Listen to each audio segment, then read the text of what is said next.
Eu vou mandar, cadê o último? A posição x com o tempo vai ser uma linha reta. A posição y com o tempo vai ser uma parábola. Essa parábola, y de t, é o que a gente vê da trajetória. A gente não está vendo o tempo, certo? O que a gente está vendo é x e y. A trajetória não é y de t. Isso não é a trajetória. A trajetória é um y de x. Eixo x, eixo y, tá? E como que a gente obtém a equação dessa trajetória? A gente tira o tempo do jogo.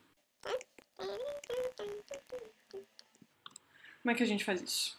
Bom, a gente pode isolar com Bhaskara aqui e substituir aqui. Mas não estão muito masoquista hoje, então vamos isolar o tempo aqui e substituir aqui. Vamos lá. Aqui isolando o tempo, o que a gente tem? Intervalo de tempo qualquer, ΔT, vai ser a razão entre o deslocamento em x e a velocidade em x. Deslocamento horizontal pela velocidade horizontal, que é constante. Se a gente pegar e substituir ΔT aqui, ficou ΔT aqui, ΔT ao quadrado aqui, ΔT ao quadrado aqui. Daí tudo bem. Daqui para cá, o que eu fiz? Eu rearranjei esse quociente e coloquei aqui. E eu peguei esse Vx quadrado e juntei aqui. De forma que eu tenho o quê? Uma parábola entre o deslocamento vertical e o deslocamento horizontal. O deslocamento vertical é uma função quadrática do deslocamento horizontal. O que essas equações estão dizendo para a gente? Essa equação aqui fala para a gente como o deslocamento horizontal acontece à medida que o tempo passa. Essa equação aqui está falando para a gente como o deslocamento vertical acontece à medida que o tempo passa. E essa? Essa está falando para a gente como que o deslocamento vertical acontece à medida que o horizontal acontece. Como que um deslocamento acompanha o outro. Tá? Isso que é a trajetória. Daqui para cá, o que eu fiz? A velocidade inicial é um vetor, tem uma componente x e uma componente y. Que vetores são esses? Esse cara aqui é o v0y vezes j, já que eu estou falando do vetor, certo? E esse cara aqui é o vx, não preciso do zero porque é constante, vezes o versor i. Ora, eu posso escrever um vetor tanto em termos das componentes horizontal e vertical, como em termos da magnitude do ângulo. Se eu pegar aqui um ângulo medindo do eixo x positivo para o vetor, então eu tenho um ângulo aqui no primeiro quadrante. Vou colocar alfa zero porque é a velocidade inicial. Então esse v0 aqui nada mais é, eu vou lançar nessa direção aqui. Ui! Quanto que vale a componente V0y? V0y vai ser o cateto oposto ao alfa zero. Então vai ser V0 seno de alfa, ao passo que o Vx vai ser V0 cosseno de alfa. Substituo aqui e foi isso que eu fiz. Tá? Ah, mas e se a velocidade inicial tivesse componente vertical para baixo? Como que seria? Vamos lá. V0y em j. Então, a gente tem V0y, nesse caso, menor do que zero. O eixo para cima.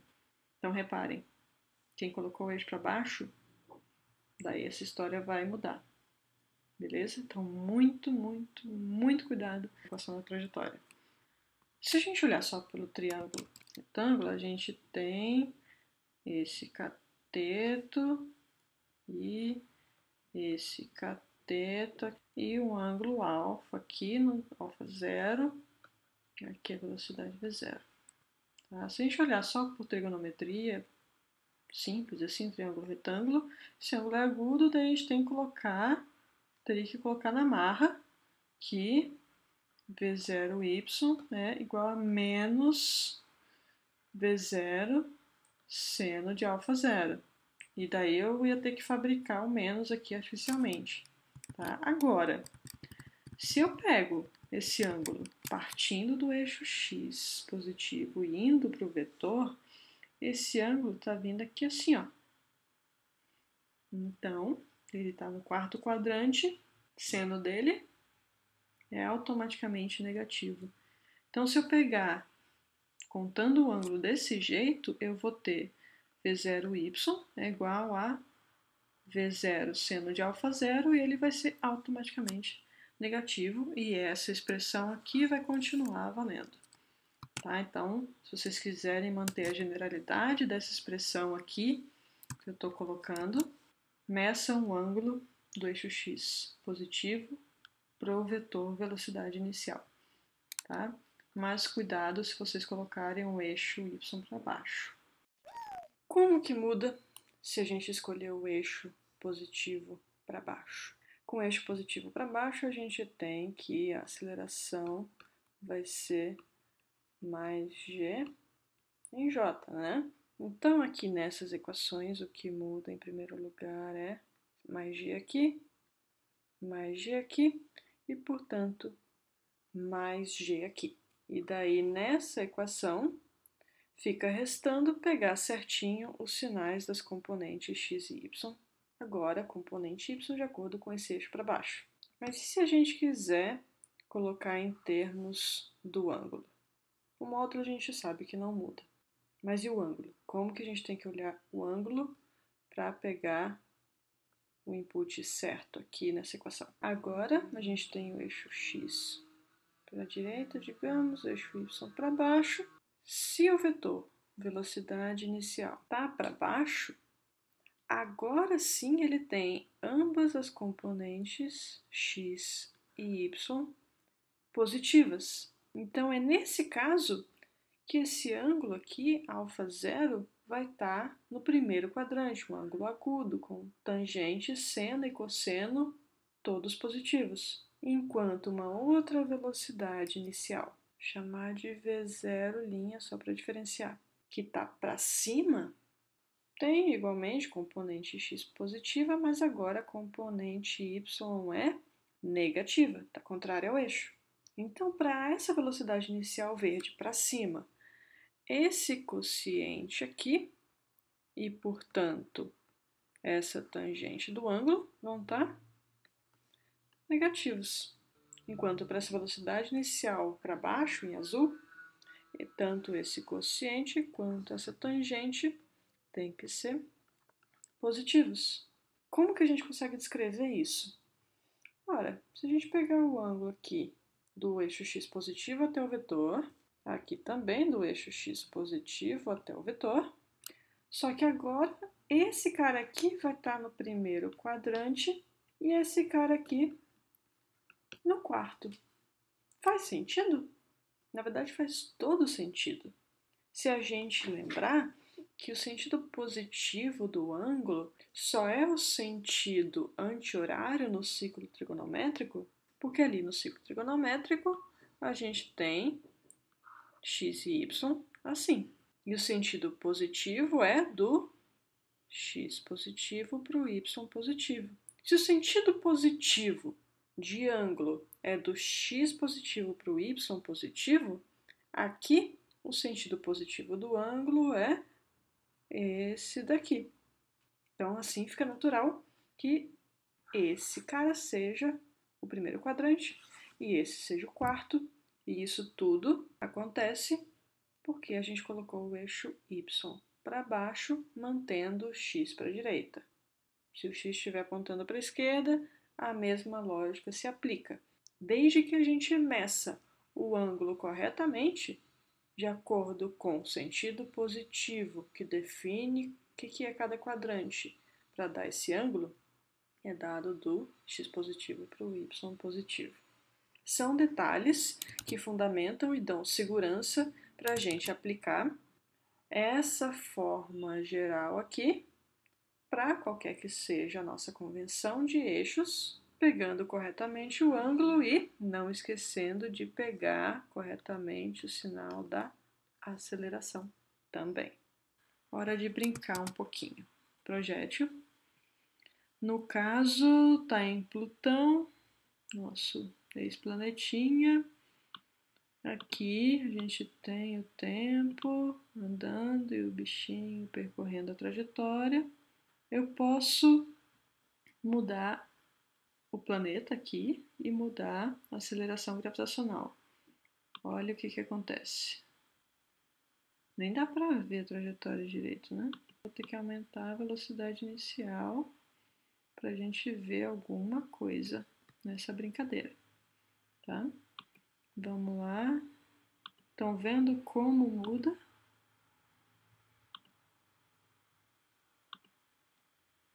Mudando a aceleração gravitacional.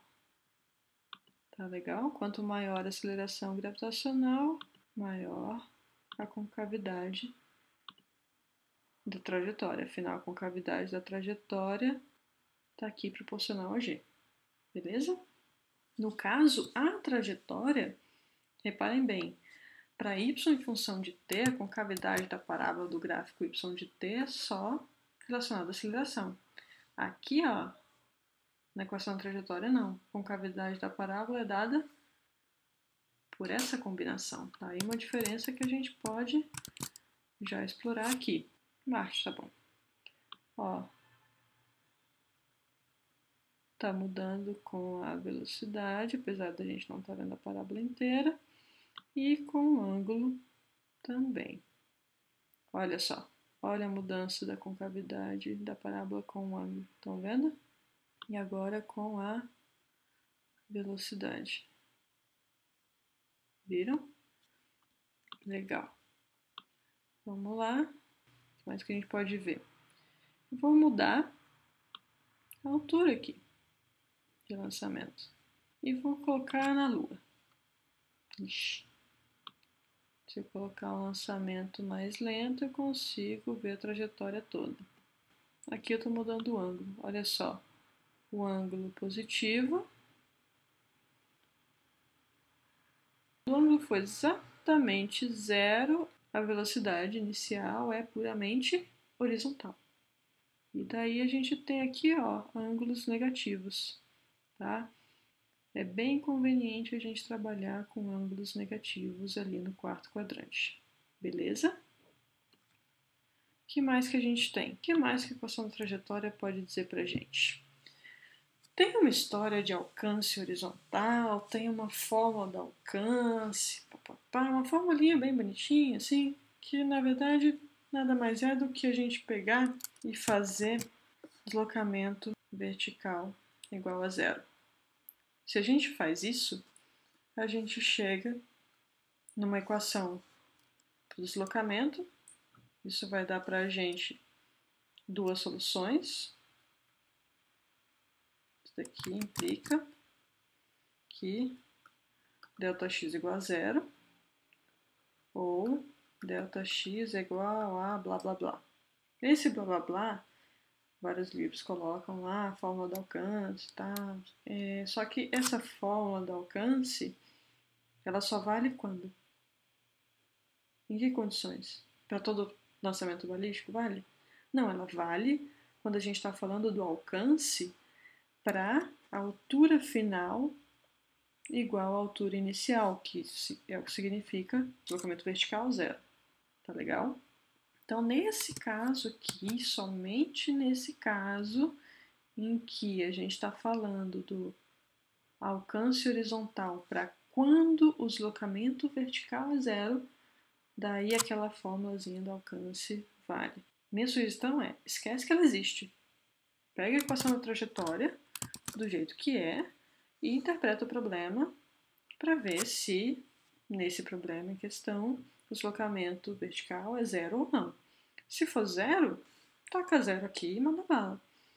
Se não for zero, bota o valor e abraça a Bhaskara, por exemplo.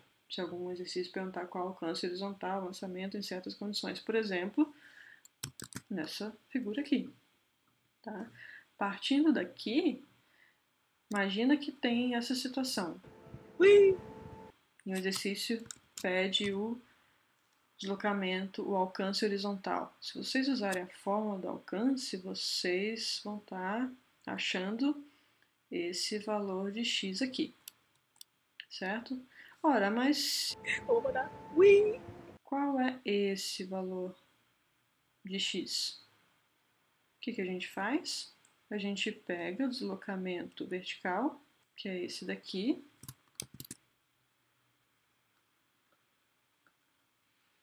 taca na equação da trajetória e Bhaskara, beleza? Isso também é uma limitação daquela história de que o alcance horizontal é máximo quando o ângulo de lançamento é 45 graus. Vamos fazer assim. A altura de lançamento é igual à altura final. Estamos na Lua. Tá? Vou fixar aqui uma rapidez inicial e vou variar o ângulo. Tá? Eu vou pedir para vocês separarem no seguinte. Olhem onde a trajetória cruza o eixo X. Tá?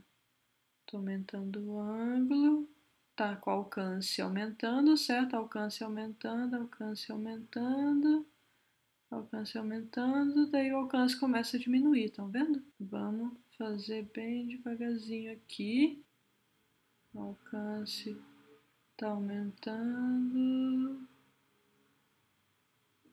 e volta a diminuir. Percebem que quando o alcance para de aumentar e passa a diminuir quando chegou ao máximo? Isso acontece ali pelos 45 graus, beleza? Vamos colocar uma altura de lançamento aqui, de modo que a altura final não é a altura inicial, ou seja, tem um deslocamento vertical na brincadeira. Vou aumentando o ângulo, o alcance está aumentando, certo? Vou aumentando o ângulo, alcance... Opa, o alcance passou a diminuir já, antes mesmo do 45, olha só. Estão vendo? Ó. Aumentando, passou a diminuir. Nessa condição, nesse valor de deslocamento vertical, aí de 5 e pouco para 0, o alcance máximo acontece, o alcance horizontal máximo acontece em torno dos 34 graus de lançamento. Estão vendo? Olhem aqui, ó. Tá? Olhem aqui. Beleza? O ponto de interseção, ele vai vir aumentando e depois passa a diminuir. Quando ele faz essa virada de aumentando para diminuindo, aqui a gente tem o alcance horizontal máximo. Ó. Aumentando e passa a diminuir ali perto dos... ali nos 30 e poucos graus, algo assim. 45 graus já está bem menor o alcance horizontal. Beleza? Então, cuidado com frases prontas, com fórmulas prontas. Usem o que é geral. Beleza? O que mais que eu tenho para dizer para vocês? Aceleração tangencial e normal no movimento balístico. O que a gente tem aqui? Que vetores são esses? O azul é o vetor posição, o vermelho é o vetor velocidade, está sempre tangente à trajetória, e o preto é a aceleração gravitacional. Simulaçãozinha dos vetores cinemáticos para um movimento balístico. E se eu pegar as componentes tangencial e normal? O que significa isso? Eu pegar e decompor a cada instante de tempo a aceleração aqui, gravitacional, numa parte paralela e numa parte perpendicular à velocidade. O que dá isso? Vamos lá. Começa o lançamento, Aqui em cinza, ó, vocês estão vendo a aceleração gravitacional. E a cada instante de tempo, essa mesma aceleração, que é constante, tem diferentes decomposições em tangencial e normal, estão vendo? O que mais que a gente vê? Olha só, a parábola da trajetória, ela fica mais fechada aqui em cima e depois ela fica mais aberta. Olha como a aceleração normal aumenta quando a curva é mais fechada. Perceberam? Daí ela vai diminuindo porque a curva vai ficando mais abertona. Vamos ver a aceleração tangencial agora. Tangencial começa ali contrária à velocidade, nesse caso. Então, ele está perdendo rapidez, está freando, entre aspas. Na altura máxima, é quando a aceleração tangencial inverte o sentido e passa a ser a favor da velocidade. E daí ele cai ganhando rapidez. Tá? Dava para reparar aqui mesmo que a velocidade começa com magnitude grande, a magnitude vai diminuindo até a altura máxima e depois da altura máxima a magnitude da velocidade vai aumentando de novo. Isso é porque a aceleração tangencial está contrária à velocidade na subida e a favor da velocidade na descida. Ressalva. Com resistência do ar, a brincadeira é outra.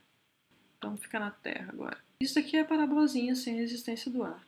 Com resistência do ar, como que fica a trajetória? Fica assim, ó. Depende do formato do objeto. Não só isso. Ainda é uma parábola? Não tem como demonstrar para vocês, mas a resposta é não. Mas tem como eu argumentar para vocês, tá? A resistência do ar, ela é contrária à velocidade, em geral, tá? Se eu ando para frente, a resistência do ar tá me empurrando para trás. Se eu ando para o outro lado, a resistência do ar está me empurrando para esse outro lado, sempre contrária à velocidade. Então, se a gente olhar aqui, ó, pensar em aceleração tangencial normal, a aceleração gravitacional tem essa contribuição aqui em cada instante entre normal e tangencial. O que acontece quando a gente tem resistência do ar? Em cada instante se soma uma aceleração tangencial. Nesse instante é essa. Em outro instante vai ser outra aceleração tangencial que vem da contribuição agora da resistência do ar. Aqui nesse ponto, resistência do ar vai estar dando uma aceleração tangencial para cá, beleza? Vai ter sempre uma aceleração tangencial contrária à velocidade. A resistência do ar não tem um valor constante, ela depende do quão rápido o objeto está indo, ela depende da velocidade. Então não tem como ser uma parábola porque a aceleração não vai ser constante, a aceleração vai mudar com o tempo. É isso que eu queria passar para vocês, tá? Que quando a gente tem resistência do ar, a trajetória já não vai mais ser uma parábola, porque a aceleração já não vai ser mais constante, beleza? Então, tudo quanto é exercício que aparecer nessa altura do campeonato para vocês vai estar desprezando a resistência do ar.